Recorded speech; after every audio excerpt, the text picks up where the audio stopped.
Hello, you guys. Good afternoon, good morning, good evening, whatever the time it is in your country. I don't know what time it is. I just want to thank you for watching this video with me today. And today we're going to be talking about a very interesting topic. And this is a little bit advanced. It's not that simple. And it is present perfect. For all of you who don't know the meaning of this structure, today we're going to be talking about it. And the first thing I want to do, as usual, is going to be to read the definition of this tense. So I'm going to share the screen right now with you in order to talk about this concept. And I hope you understand it and we understand it together. So look at my screen right now and let's read together the meaning of this tense. All right, so let's read it together. And it goes like this. Let me use the flashlight so that you know what I am using. And here it is. So let's read it together. The present perfect is used to indicate a link between the present and the past. The time of the action is before now, but not specified. And we're often more interested in the result than in the action itself.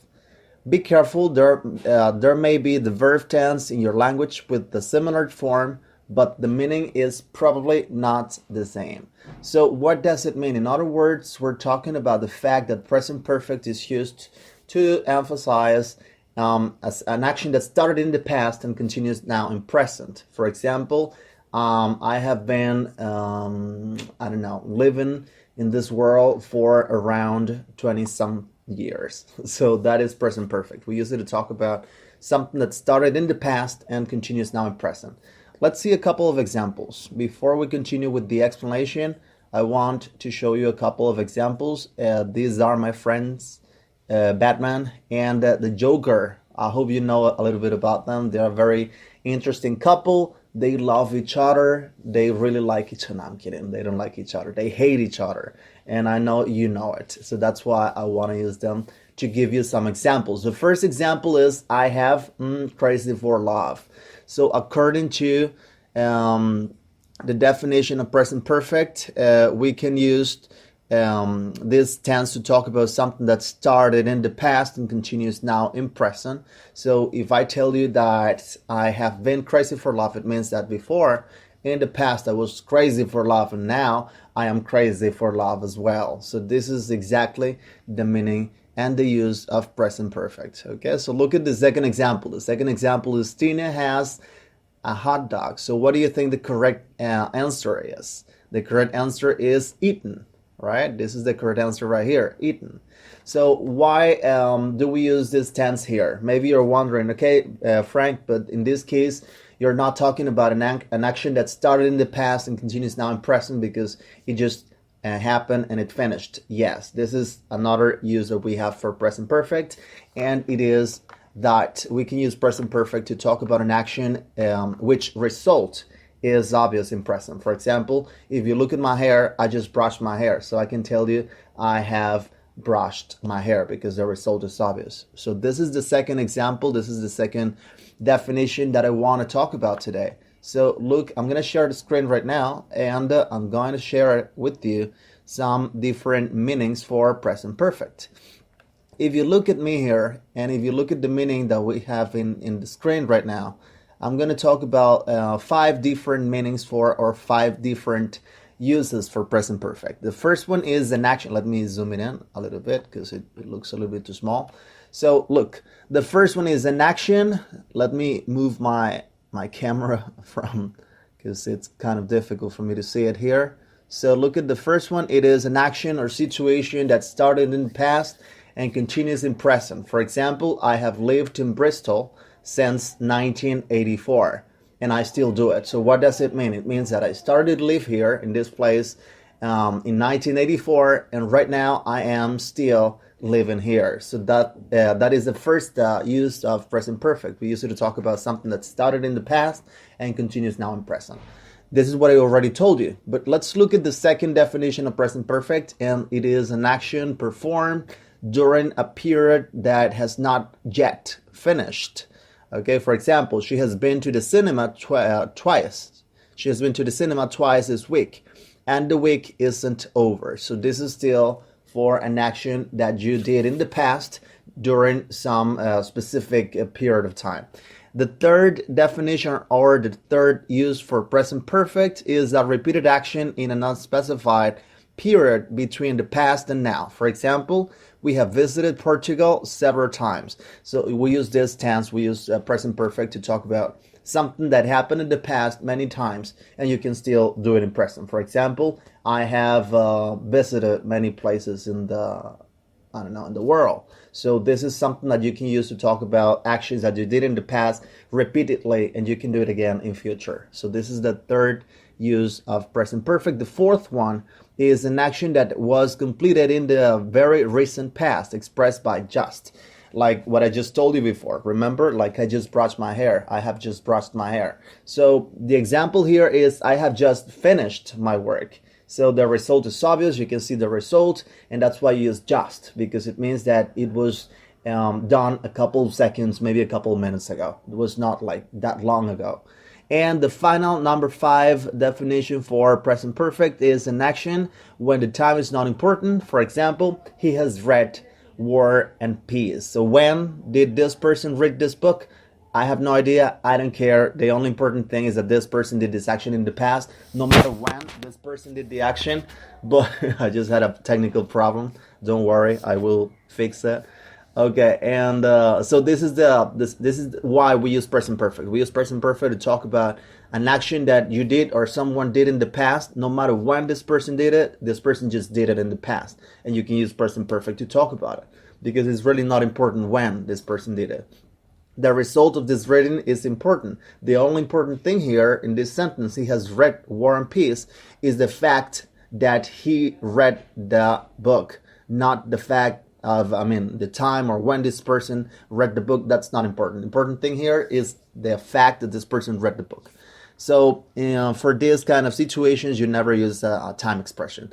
That's really important about present perfect, and we're gonna keep seeing a couple of examples. But before we talk about the examples, I want to focus now on the structure of present perfect itself, because I haven't talked about it. So right now I'm going to share an online board. I hope you like this online board. I just created for, I'm not kidding, I didn't create that board. It just comes with the application. I'm sweating. You make me feel nervous. Okay, so look at the board. I'm gonna share the board right now, and I'm gonna write the structure, or I don't like to call it formula, but a lot of people prefers to call it formula, so I'm gonna call it just formula for present perfect simple. Remember, this video is just for present perfect simple. Okay, so let's talk about the formula. What is the correct structure of present perfect simple? Easy peasy, it's not that difficult, so just follow my lead and I will talk about it right now. And the first thing that you need, of course, in order to create a sentence in present perfect simple, it's the subject. Okay, any subject. For example, your mom, my mom, our mom, whatever you want to use as a subject, you can just use it there, and that will be the first part of this tense, the subject. After the subject, of course, you always need to use the auxiliary. What is the auxiliary verb in present perfect? It's simple, of course. Auxiliary verb is have. Okay, so let's write it here.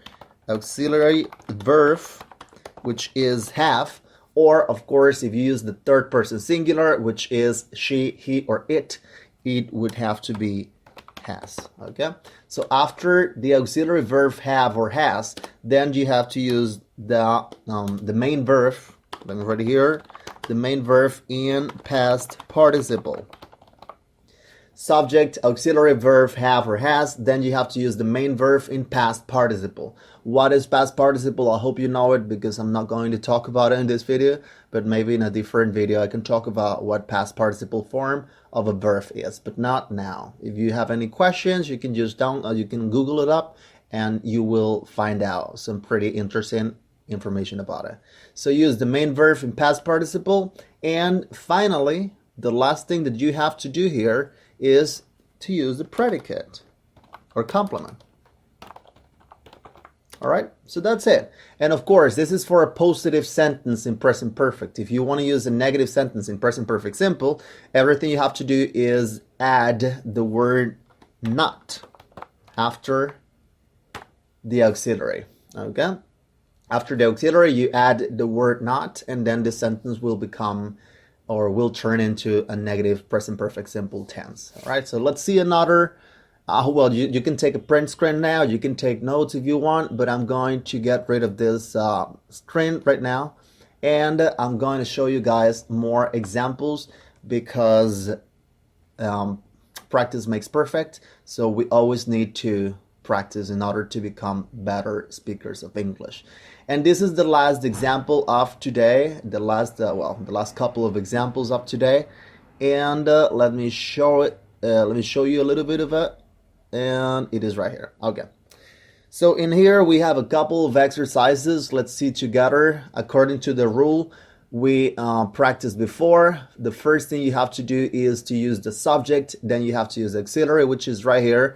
In this case, not, because it's a negative sentence. After that, you have to use the past participle form of the main verb, and finally the predicate or the complement, which is today. All right, so let's do together. Number 2, it would be we, which is a subject, by, but remember, before the main verb you need the auxiliary. So you can say we have by, and the past participle form of the word by is bought, right?